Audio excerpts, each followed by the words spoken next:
அஜித் வந்து இப்போ விடாமுயற்சி படத்துக்காக வந்து ஷூட்டிங் பண்ணிட்டுருக்காரு. அதோட சேர்ந்து குட் பேட் அக்லி படத்துக்குமே வந்து அவர் ஷூட்டிங் போயிட்டுருக்காரு. இது எதனால வந்து இவ்வளோ தாமதமாச்சுன்னா, அவர் வந்து துணிவு படம் நடிச்சதுக்கப்புறமா வந்து உலகத்த சுத்தி பார்க்கலான்னு பைக் எடுத்துகிட்டு போயிட்டாரு. அப்புறம் பைக் எடுத்துகிட்டு போனனால தான் ஒவ்வொரு தாமதமாயிருச்சு. அப்புறம் அசர்பைஜான்ல தான் வந்து இந்த விடாமுயற்சி ஷூட்டிங் வந்து நடக்குது. அசர்பைஜான்ல வந்து இப்போ இங்கே சீசனல் சேஞ்சஸ்னால வந்து ஓவரா பனி அடிக்கிறனால வந்து இப்போ எடுக்க முடியாம தள்ளி போயிட்டே இருக்கு. ஆனா அந்த விடாமுயற்சியோட அஜித் வந்து அத எடுத்துட்டு தான் இருக்காரு அங்கேயும் ஷூட்டிங்கு. அது மட்டும் இல்லாம இப்போ எக்ஸ் தளத்தில வந்து 2 போஸ்ட் விட்டுருக்காங்க. அது 2 போஸ்ட் எப்படின்னா, அப்புறம் ஆரோவும், அப்புறம் விக்னேஷோட போஸ்ட்டும் விட்டுருக்காங்க.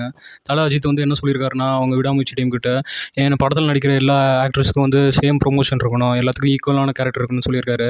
அதனால தான் அவங்க எல்லா கேரக்டர்ஸ்க்கும் வந்து ஈக்குவலான கேரக்டர் குடுத்துட்டுருக்காங்க. நல்லா ஸ்ட்ரென்த்தான கேரக்டர். அதனால தான் வந்து படம் இவ்வளோ லேட் ஆயிருச்சுன்னு சொல்றாங்க. எப்போதும் படத்தோட டைட்டில் விட்டதுக்கப்புறமே வந்து படம் ரிலீஸ் ஆகிரணும் ஃபேன்ஸ் வந்து ரொம்ப எதிர்பார்த்துட்டு இருப்பாங்க. ஆனா இவர் வந்து படம் ஷூட்டிங்கே வந்து இன்னும் கொடுத்து முடிக்கல. அதனால தான் வந்து இதுக்கு இவ்வளோ தாமதம்னு சொல்றாங்க. அஜித் இந்த ஷூட்டிங் முடிச்சோன அடுத்து குட் பேட் அக்லி போகும்னு சொல்லிட்டு இருக்காங்க.